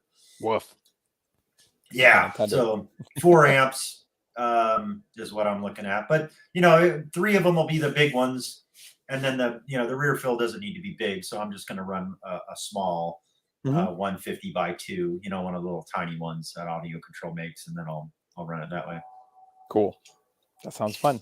Yeah, I've literally never. I mean, what is it? So just like for proof of concept, about 2 weeks ago when I was in the chat when I was asking you about like 1/4-inch jack, could I do this or whatever? Like that was the week where I was finally saying, hey, I'm gonna take this out of the back room, start hooking this stuff up, see if it works and what's going on with all that. But I want to try to Frankenstein everything together. Purchase a little bit of wire and see what it sounds like all hooked up, properly with the television and stuff like that. And then, fill in the gaps from there. So you're starting at the high end and I'm starting with like, hey, nothing matches, but I'm going to, I don't know any better when it comes to home audio in my own home. So yeah, now you got to, with those speakers that you have in there now, those horns can be pretty fatiguing. Because they're made, they're made to throw sound, right? So in an outdoor application, for a crowd, and cut through. And what is it? Some of the guys in the chat before were saying too that like your receiver's only rated at 8 ohms, but if you don't push it too hard, you can still probably hook those up even though they're 4 ohms. I'm a little bit nervous to do that. Haven't got around to trying that yet. Part of me just wants to go and jump onto one of Toyd's videos and actually do one of his DIY amps. Do something that's for sure 4 ohm stable, hook that up. The only problem is I saw that my amp is not, doesn't have preamps. I saw some things that I thought they were, but actually Deviant was the one that messaged me and sent me a couple of things that send you the info you need. Okay, yeah, Deviant's literally texting the same thing. I was literally just gonna say that. Yeah, he sent me the info for how I can hook it up in a different way where I actually can like accomplish pre-outs. Yeah, I was gonna give you that shout out. Don't worry, man. I remember. I'm gonna try it. I gotta purchase those things and go from there. So yeah, I mean, it's been my experience. If they're absolutely right, if you don't push them too hard, you know, they'll do okay. But who does that? Everybody turns their system up, right? So you can run into problems. A lot of receivers are stable at 6 ohms, but 4 ohms is kind of hard to achieve in home stereo type environment. They're just, you know, everybody sticks with an 8 ohm or a 6 ohm speaker, so you really don't worry about it too much, right? As far as the large consumer base, right? Yeah. But if in your application, if you're trying to piece stuff together, especially if you start crossing platforms, it gets really dicey. So I just have stuff that's all over the place. yeah. So you just got to be careful, you know, and maybe you can look out for, like you said, you can build your own or look out for something that's going to suit your application and then try to go for that, you know, try to find an amp that's 4 ohm stable and work with it that way. On the note of amps, you made me super curious about DMR type stuff. You called that out in that one chat. It sounds like you don't deal them, but like actually, to backtrack slightly, did you catch that video that I DM'd you about where it was one of shoot, I can't remember his name now. I think it was Tony's, right? Was it a DMR video? Yeah, it was about his amp, but it was shoot. Oldschoolstereo.com. What's that guy's name? Well, yeah, Big D. Derek? Yeah, Derek. Big D Woods. Yeah, Derek. Yeah, he did a video on it where he talked about it. Did you watch that one or no? The Demore one? Yeah. Yes, I did. Yeah. Okay. Because I had seen it previous, but when you sent it to me, I rewatched it again just so because I think before you were talking about how like you didn't realize like it was like the same guy who was from Rockford and came from all that. So to me, it kind of seemed like a shout out like, hey, Rockford is like super solid amps, but like if he was one of their main guys and he's doing it on the side, maybe they're technically better, but since they're a smaller company, people aren't talking about it, sort of a thing. Right. So I kind of want to know what your personal opinion is. I know on Myron's live streams, you were kind of piggybacking off of me, like talk about him. Like we want to know what his opinion was, but he didn't bite on it. Super. Yeah, no, he didn't. And I think because I guess he did it before, and there's so many people on his stream trying to get him to talk about stuff. It's ridiculous. It's like trying to get Dean and Fernando to answer your questions, or Steve Mead, or what it's like. And Steve Mead's one of the worst. I hate to say it, and I know he tries, but he's more concerned about getting his content out than answering questions, and I get that. But I think that from what I use all their test equipment, right? A lot of their test equipment. I don't have an amp dyno, but as you can see, it does its job and it does it very well. I think that their amplifiers are, if it works anything like the test equipment, they're probably phenomenal. I've been watching. I don't know if anybody's caught. Maybe Andy has. Maybe some of these guys have. But he's got a new technology that he's working on where he's using the amplifier stays at a very low current draw and still gives you the same amount of output. I think I saw that. I think I saw it stays at like 6 amps of current and gives you, 600 watts out of the damn thing, or 800 watts. And that's not the E series that's out now. That's like a thing that he's working on that's not on the market yet, right? Yeah, he doesn't have it out yet. I would love to check that out, but he's exclusive to Steve. I think SMD he's exclusive through them. Oh, like you can't even get them unless it's through him or something like that? I believe so. I don't think he does direct from his site. He might, but I think that maybe one of these guys can help me out. But I'm on that now too. He either has it direct on his site or you can get it through wccaraudio.com. I think you can even get them on Amazon. I think I was checking them out the other day to compare them. But I'm on their website right now. Let me click around. All right, let's click on the 1500 for this. Because sometimes they'll have like a web store on there, but but they do have that. Yeah, their prices you can add to cart right on there. So the 500. So there you go. Yeah, so $500 for the E1500. Boom. See, that's not bad. That's a pretty good price. That's cheaper than a lot of the other brands out there. the quality's probably there. I have not heard them personally, so I don't know where they stand. They have what the Clean D power on those E-Series. So he's doing a lot of cutting edge stuff, and I really respect him for that. And when people bash him, I don't understand it, because I mean, he just starts spitting out stuff that, makes RGA scratch his head, right? Just, I mean, technical data and the test equipment that he's using to prove. And like, for instance, his signal analyzer is like 30 grand. It's like some of the best stuff you can buy. There is no better test equipment. And he's doing monitoring down to, 6 decimal places, 8 decimal places, right? Looking for noise and stuff like that. So it's insane, right? And I think that his technical background and the knowledge that I don't know if you've ever been to, or if anybody on chat has been on his YouTube channel, but he's got some amazing technical information on his videos, and just breaking stuff down so you can understand it.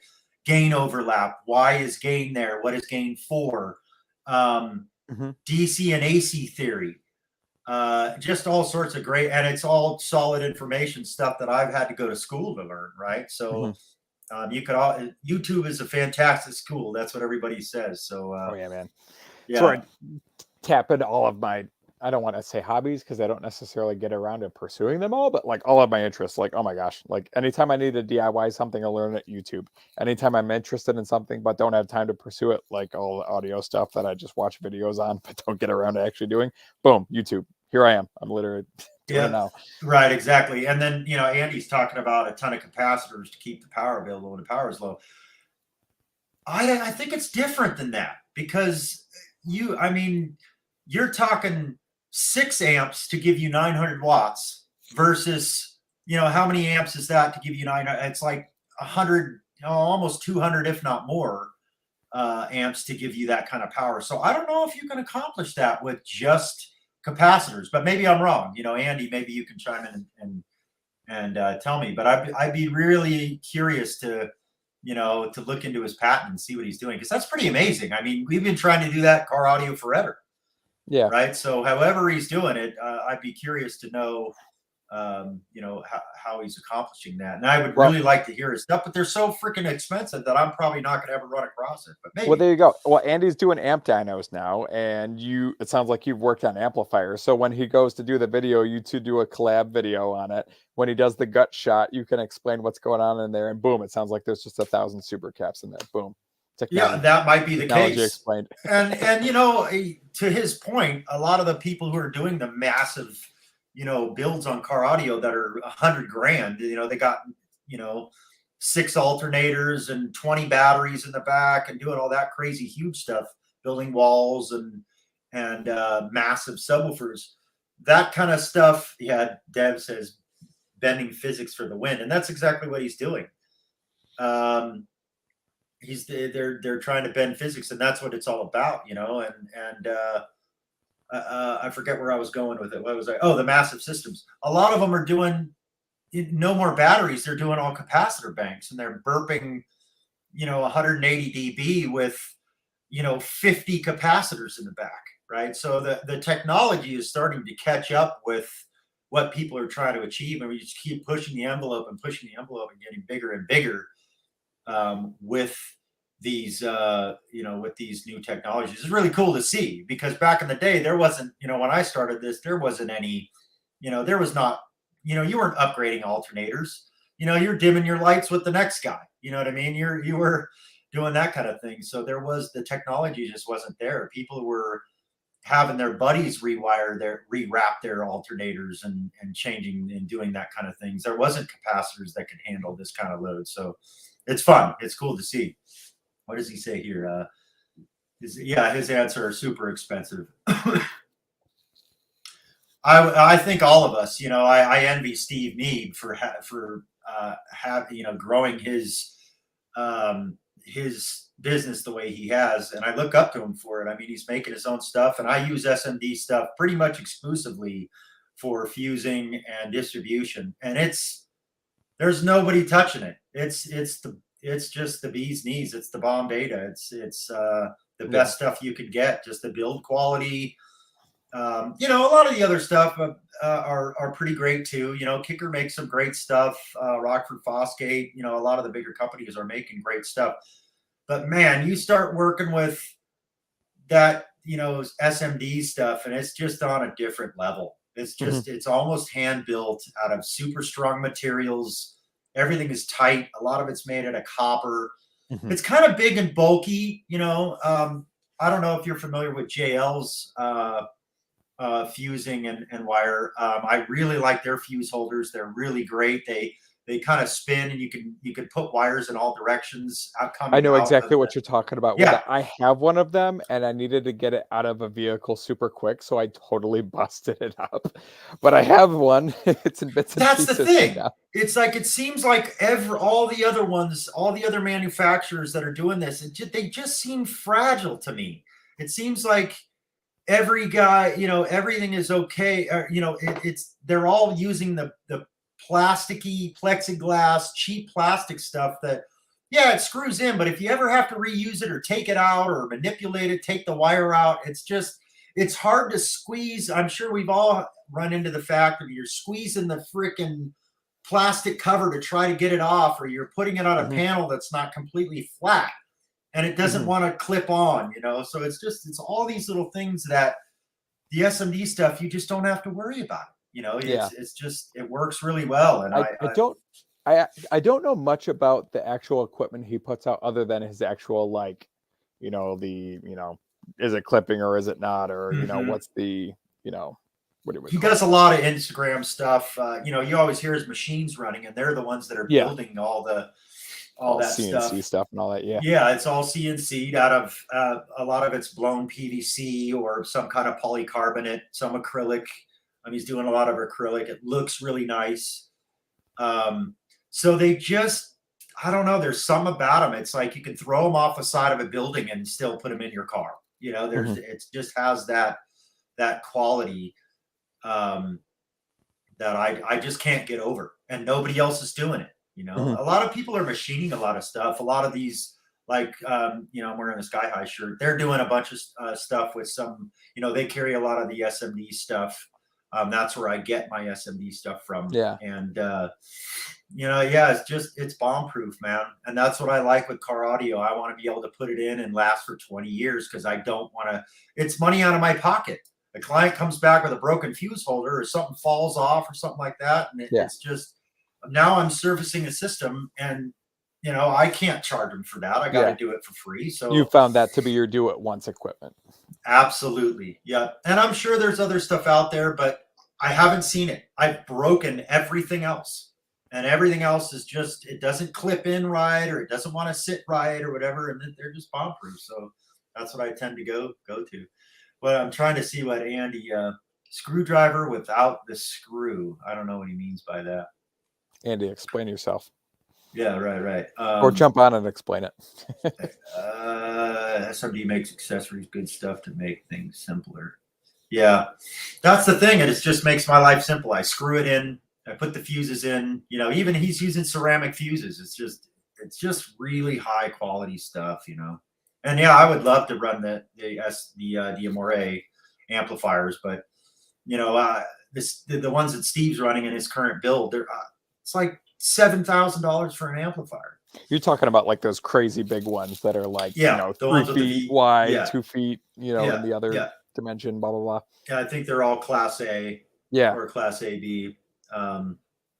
Just crazy. I just don't want to spend that kind of money. I put in good size systems for me, and it's already I have to justify it, right? I'm already telling my wife, no, I need this, So if I spent that kind of money, I couldn't do it. It's just too much. And then you worry about theft, right? It's like we all worry about that. We're putting in $100 amplifier or a $100 blow pump, something. It's like, there you go, like the one that just posted videos about. I can't imagine. I wouldn't sleep at night if I put $40,000 of the amplifiers in my cars, just amplifiers. I'd have to hire a company to watch my car full time. Well, that's why you'd have to save money in the vehicle, put it in a shit looking vehicle, but then also put a really, really good security system in it that isn't too expensive compared to what it would be to have an expensive car. Boom. Then you can have the protection and the good sound system, but then also not look like you are running something that's super expensive or appear that you're a vehicle that's worth, jumping into to see what's going on in there. Yeah, I That's actually why. put in air horns and hook them up to my car alarm so they sound different than everybody else's. It's not just the whoop-de-whoop horn the car alarm horn going off, and not my regular horn, right? So it's definitely recognizable. But a lot of people have a train of thought that car alarms are more of an attractant. Like, well, why do they put car alarm in the car? What's in the car? Oh yeah. You'd have to just make it so there's no blinky light, so that it doesn't look like there's a car alarm in there. Because if you have the thing in the windshield that's blinking, being like, "Oh, I'm not worth jumping into, but maybe I am," then that's an attractor on top of that. Yeah, the nice thing about it too, I love Amazon because they are. You got all the package thieves now, and they're more worried about stealing, the Apple products in the packages than they are the car stereos. It's hard to do, especially cars nowadays. It's harder and harder to get into them. So, oh yeah, that's a lot of work. Like, a cardboard box sitting at arm's length. That's easy. I don't have a clock, Andy. I don't have a clock. Andy's talks. I love that clock though. It's a good clock. On the kicker clock. Yeah, I do love it. It's a pretty cool clock. Boom, the kicker ticker. Boom. There's the name for it. If he hasn't had anybody say that yet. Nice. Well, I've got to go watch Stranger Things with my family. I'm on a Stranger Things. Is there a new season or no? They're coming out with season 4, and my kids haven't seen because they're 13 and 12, and they haven't seen the first 3 seasons. So we're kind of catching up, and it's been a long time since I've watched it. Like he's coming in right now. This is my boy right here. So, hey buddy, how you doing? So, we're doing that whole thing now. So I need to get going. But that's fun. Yeah. But this was awesome. I've never done my own stream, and I really liked kind of moderating here and get out of here. I've liked moderating, and I really had a good time. Thank you for joining me on here. I don't know what it would be like to chat without anybody next to me here on the screen. So I really appreciate you guys coming on here and supporting me. Yeah, for sure. Yeah. And it's always good to see a face and not just chat away and make nonsense in the chat like 14.4 does, like the dynamic duo does. Haha. So what question, if you don't mind me asking, how did you get over to Andy? Was I the one that pulled you over to him initially? I know that I I was trying to figure out if I was the one because I couldn't remember. So I've never owned kicker equipment, and it's not that I'm not interested. I just have never really given them the time. And to be honest with you, they've talked about it a lot. Everybody always asks them. It's always the Walmart brand, right? It's always the brand that's in Walmart. And I've just never really, I haven't brought myself to get them. Just because of that, they branded themselves with that a while back. Right. Yeah, exactly. So if you've watched Kip talk about it, he was actually super hesitant for it was 5 to 8 years. I think they were trying to get him hey, we just want a couple of your products, whatever. And he's like, no, I don't want to be associated with Walmart. Right. And they finally caved. And he's like, I'm only giving you the bottom of the barrel stuff. Yeah. I watched the stream where he was. Okay. He was you know what I'm talking about with that. Absolutely. Read all the speakers in the background kind of when he's explaining it. I'm thinking about going with the new L7Xs. I want to see what those are like. I want to see Myron's reaction to those. That's what I'm really curious about. And he hasn't talked about them too much. No, I'm sure him and Andy probably have some inside scoop stuff and all that, so they kind of know what to expect and all that. I want to see their reaction. That'll be fun. But I'm excited to see them because you got all these other manufacturers making crazy subwoofers. But I watched the video of their stream with where they put it in the enclosure. Yep. And that sucker was looking pretty awesome. Yeah. So I'm excited to get one in and see what it does. Maybe I'll just get one and play with it. But I know you said you're trying to go. Who else were you watching before you found Andy? Because I know I kind of pulled you in from Myron's and be like, hey, see you over there, and you hopped over. Were you watching much else before that, or I'm just curious, how much I pulled you into it all? No, I've been watching pretty much. I hate to say it, but pretty much everybody but kicker. So gotcha. DIY audio guy. Yeah. Nick and Justin were the two that pulled me in everything initially. Oh, okay. Hi-Fi Vega, Dean Fernando, Steve Mead, MBE. I've talked to MBE on the phone actually quite a bit. Yeah, I did one of those $25 calls myself too. Oh, you did? Right, oh, yeah. I talked to him before he did that. Before he started that. So you've been in contact because we're kind of I build a lot of enclosures as well. So I'm just kind of touching bases with him and seeing what he does. And he was one of the only guys I could actually talk to with a phone number. And he's the same dude on the phone. He is. You know what? He's a genuine human being. He doesn't. Yeah, he's a great guy. He doesn't put on an act. He's literally the same guy on the phone. No, yeah, he's great. I love that his wife's involved too. It's really, and I really appreciate Marissa being on here too. It's great to see the girls get involved. I really appreciate that a lot. And it's fun to have them around because we all have to watch dudes all the time. It sucks, So it's fun to have the girls come around. My wife more tolerates my hobbies. I'd have a tough time getting her around. Me for too. This stuff. She loves me for it. She appreciates and respects my knowledge and the time that I spend and everything. But yeah, she's a great supporter. That's my best friend, man. But hey, man. And enjoy the Netflix with the fan, man. Yeah, we'll do. Thank you very much. I appreciate you coming on here with me. Yeah. Cool. Bye, Sweet. John. Have a good night, everybody. See ya. All right, everybody. Well, thanks for joining me on my first live stream. It was great to have you all on here. I kind of got carried away. It's hard to check the comments and actually watch the guy I'm talking to on the stream, right? So, anyways, I really appreciate it.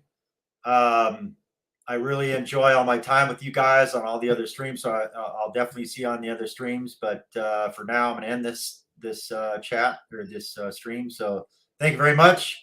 And see you on all the other streams. I'll be back streaming again in 2 weeks from today. So see you then. Peace.